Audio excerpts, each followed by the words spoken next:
ET. Bonjour à tous, bonjour à toutes. Ça fait plaisir de se retrouver. Excusez-moi. C'est plus joli quand tu es au centre. Ouais. Pour la Ok. Je dois donc vous parler des communs. Pourquoi est-ce que je veux vous parler des communs ? Effectivement, quand on s'est retrouvé au campus au printemps, on a parlé de pas mal de choses, on a réfléchi à pas mal de choses, on s'est posé des questions sur, globalement, l'avenir des ET. Qu'est-ce qu'on voulait faire des 20 prochaines années ? On était ambitieux avec les ET. Est-ce que les ET continuaient ? Et la 20e édition était finalement une édition de plus avec une jolie fête pour célébrer ça. Je vous rassure tout de suite, de ce côté-là, ça devrait bien se passer ce soir. Mais qu'est-ce qu'on faisait d'autre ?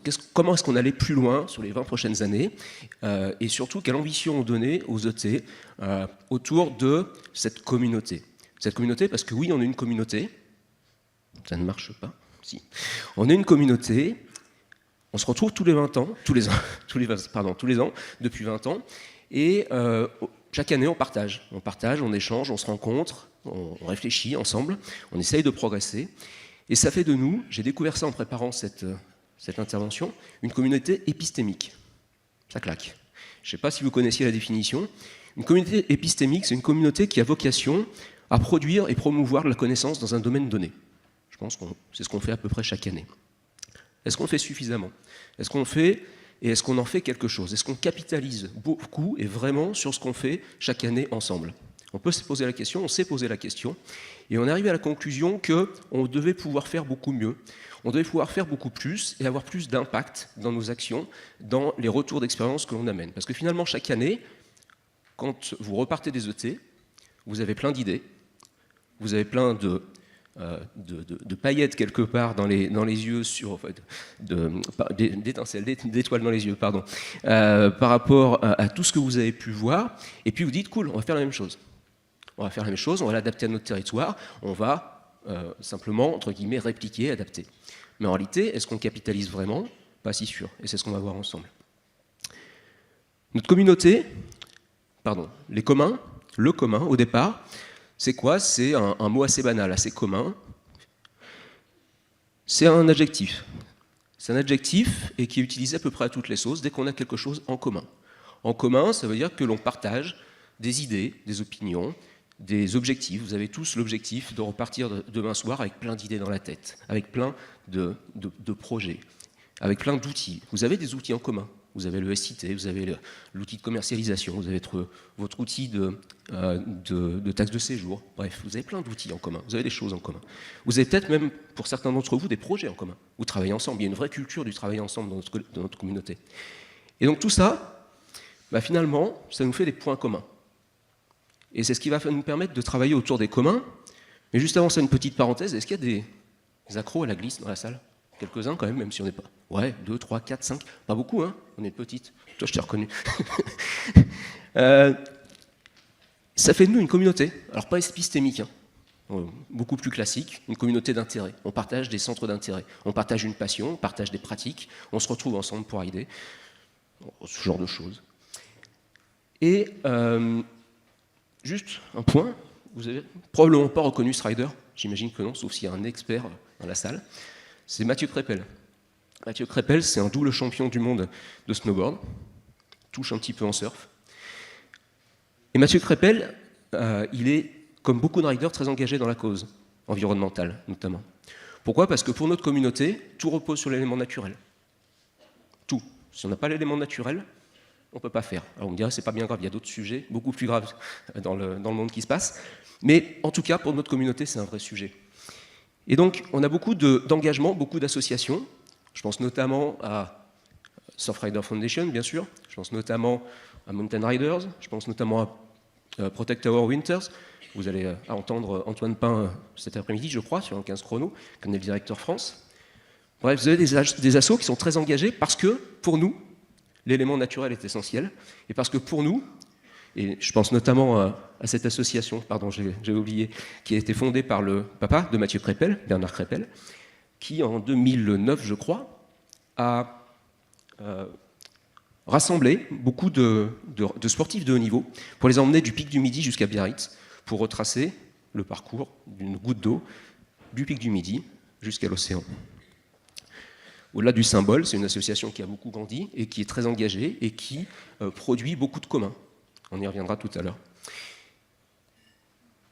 Et donc, cette association, et comme beaucoup d'autres, travaille sur l'eau, sur le sujet de l'eau. Pourquoi? Parce que l'eau, pour nous, c'est un élément, pour communauté de riders, c'est un élément essentiel, mais pour nous tous, c'est un bien commun.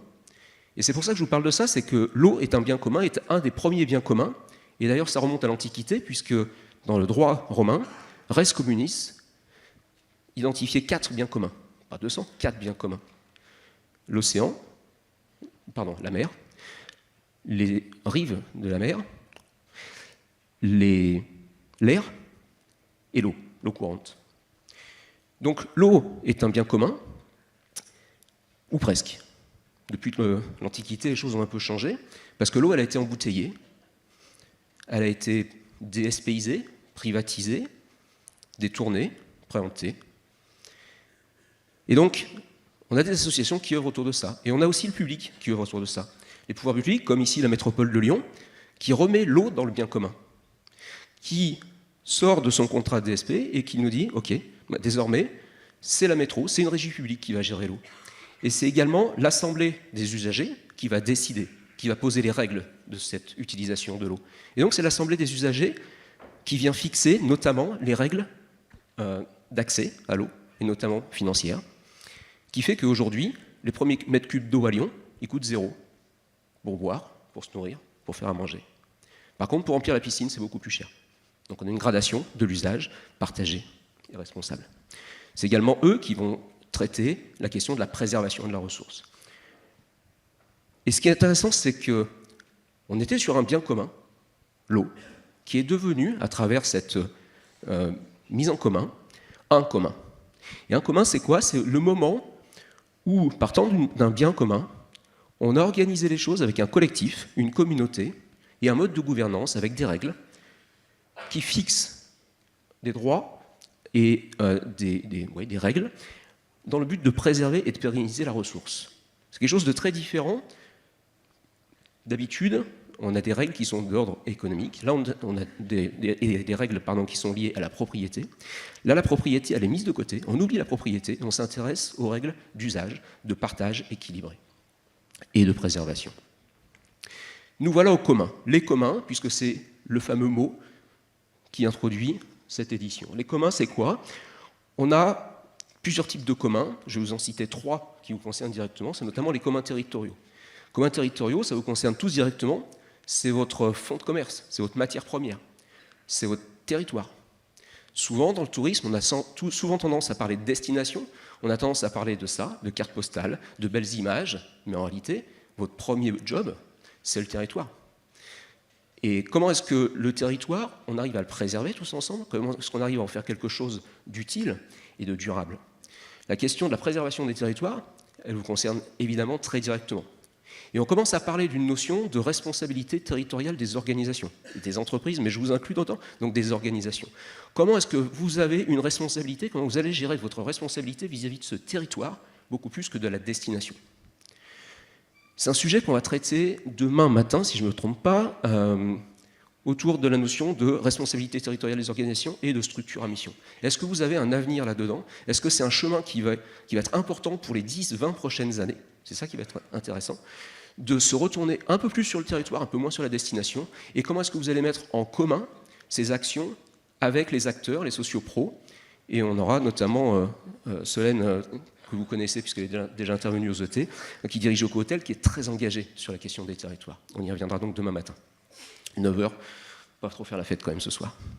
Le deuxième type de commun qu'on va avoir, c'est les communs numériques. Le numérique produit naturellement des communs à travers les licences open source. Les licences open source, et notamment Creative Commons, que vous connaissez peut-être. Les communs les plus connus, et on verra tout à l'heure qu'on aura un atelier dédié à ça, bien sûr Wikipédia, bien sûr OpenStreetMap, 58 millions d'articles à date, 15 milliards de consultations par mois, ça commence à faire un petit peu. Tout ça, ce sont des communs numériques.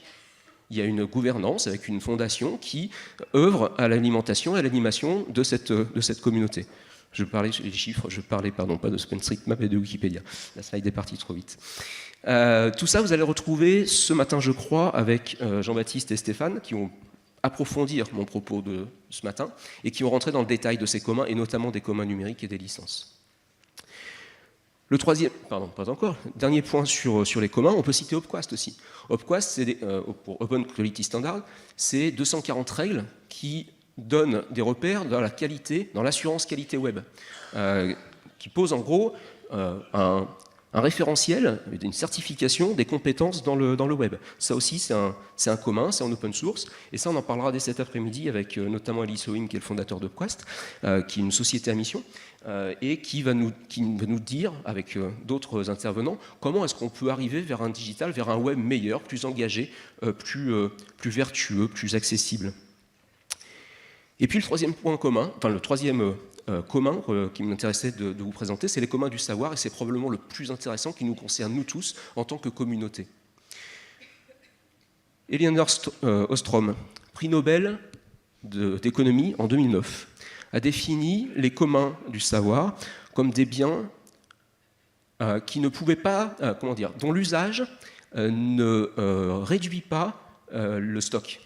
Plus vous l'utilisez, au contraire, il l'amplifie. Plus vous l'utilisez, plus il prend de la valeur, plus il prend du stock. Ça, c'est à peu près l'opposé des règles du marché. Eh bien, dans ce domaine, on peut retrouver en gros des centres de ressources que l'on connaît tous, que vous utilisez au quotidien. On peut considérer quelque part que France Tourisme Durable, France Tourisme Observation, Data Tourisme, etc. peuvent être une certaine forme de commun. Mais les règles de gouvernance ne sont pas forcément exactement ce que l'on en attend. C'est un autre sujet. Je vous intéresse par exemple à vous intéresser à la Tribu des Savoirs. La Tribu des Savoirs, c'est une plateforme initiée par la MONA qui est co-construite par et pour les OGD, qui a vocation à diffuser le savoir auprès des OGD. C'est quelque chose qui est en train de se construire. Pour l'instant, c'est pas loin d'une coquille vide, c'est très expérimental. Et en gros, les acteurs sont en train de rassembler des ressources, des idées, des contributeurs pour voir ce qu'on peut en faire avec une approche de commun. C'est un projet dont on reparlera très régulièrement, qui, à mon avis, va être très intéressant en termes de connaissances et de commun du savoir. Et puis, il ne faut pas oublier quand même les e-testeurs. Ça fait quelques années que vous avez à disposition en permanence l'ensemble des replays, l'ensemble des ressources que l'on vous partage sur les ET. Globalement, tout ça, c'est notre façon de créer, de produire de la connaissance et de la partager, et donc qui fait de nous une communauté épistémique. Nous y revoilà. Donc notre communauté épistémique, la question qui nous est posée, et à laquelle on vous propose de réfléchir pendant ces 2 journées, sur lesquelles on vous propose de nous challenger également pour voir ce que l'on va en faire, parce qu'aujourd'hui on est là pour poser le sujet sur la table et puis on verra si on en fait quelque chose tous ensemble. Eh bien, qu'est-ce que ça pourrait être? Comment est-ce qu'on peut imaginer passer d'une communauté qui s'inspire régulièrement tous les ans à quelque chose de beaucoup plus puissant et beaucoup plus d'impact qui fait qu'on pourrait vraiment revendiquer la notion de commun de la communauté des ET. On pourrait quand même, je vais vous donner 3 exemples, 3 idées par exemple, très simples, notamment dans le domaine du numérique. Quels pourraient être les communs numériques des ET? Vous avez tous des sites web, peut-être même plusieurs pour certains d'entre vous. Dans les 12 prochains mois, vous allez dépenser, d'après mes estimations, doigt mouillé, très concrètement, on est probablement entre 15, 20, 30, peut-être même 50 millions d'euros qui vont être dépensés dans l'année sur ce sujet juste des sites web, pour vos refontes. D'accord ? Si on regarde sur les 20 dernières années, je l'estime à peu près entre 5 et 750 millions d'euros. Ça fait un petit peu d'argent quand même. D'accord ? Donc très bien, ça fait vivre une économie, ça fait vivre un secteur d'activité, et tout ça c'est super. Mais est-ce qu'on ne peut pas considérer pour la suite qu'on est capable de mettre des choses en commun ? Un peu plus que simplement des retours d'expérience de pionniers qui ont innové dans le site web.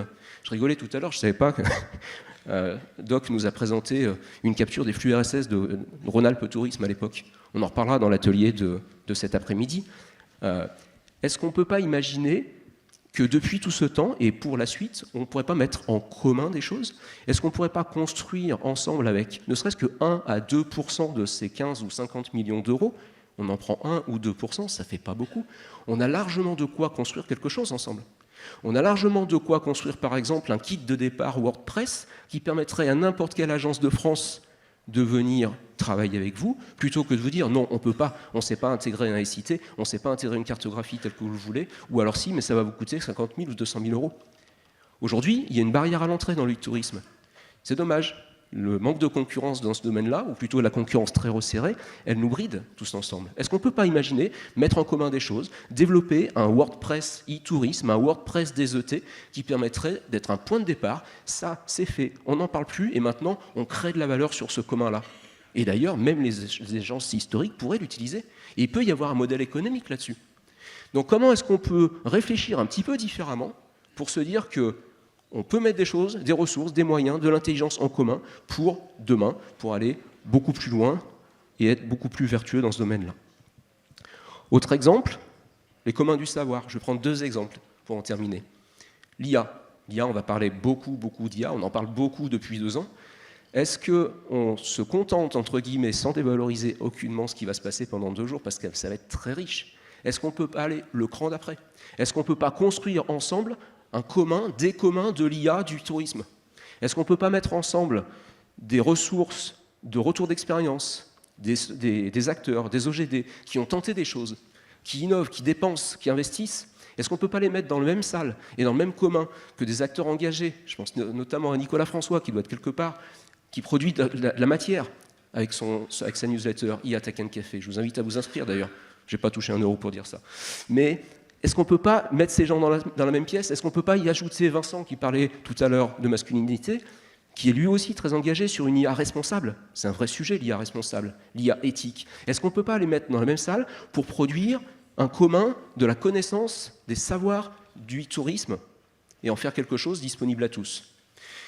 Et ça, ce n'est pas juste 2 jours, ce n'est pas juste 3 jours par an, c'est à l'année, c'est en permanence, c'est des communautés qui pourraient se créer autour du sujet et qui pourraient produire, qui pourraient partager. Et là, on est en train potentiellement d'imaginer du e-tourisme, des ET à l'année, avec une vraie gouvernance pour l'accès partagé à l'ensemble de ces ressources. L'IA, je pourrais parler également du numérique responsable, qui est un peu mon cœur de sujet. Le numérique responsable, qu'est-ce qu'on en fait? Est-ce qu'on le jette à la poubelle parce qu'il y a l'IA qui arrivait par là et globalement l'IA va à peu près tout nous dévaster ce qu'on avait essayé de gratter avec de l'éco-conception? Ou est-ce qu'au contraire on essaye de réfléchir aux 2 choses en même temps et de trouver une voie dans un numérique plus engagé, plus responsable, avec de l'IA dedans sans aucun problème? Est-ce qu'on fait ça, ou est-ce qu'on continue de laisser raconter n'importe quoi sur la toile, sur LinkedIn en priorité, où on se dit qu'il n'y a pas de différence entre un email et un avion, donc allons-y, prenons l'avion? Non, il y a beaucoup de choses quand même qui existent en matière, il y a beaucoup de ressources, on pourrait peut-être mieux les partager. Donc voilà, je vais m'arrêter là, parce que je crois que j'ai dû exploser le timing, c'est ça? T'as vu, je me suis pas retourné vers toi, volontairement. Désolé d'avoir été peut-être un petit peu long. Je vous laisse avec ça, parce que vraiment, il y a matière, il y a une nouvelle voie qui est en train de s'ouvrir avec ces communs. Il y a une nouvelle voie qui met de côté la propriété et qui réfléchit beaucoup plus sur le partage et sur la pérennité. Vous connaissez bien sûr le fameux adage, et j'ai terminé là-dessus. Seul on va plus vite, on est les premiers, ensemble on va plus loin, avec des communs, on peut vraiment faire quelque chose de bien pour demain.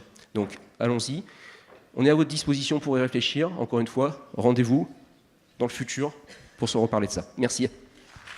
Merci Cédric.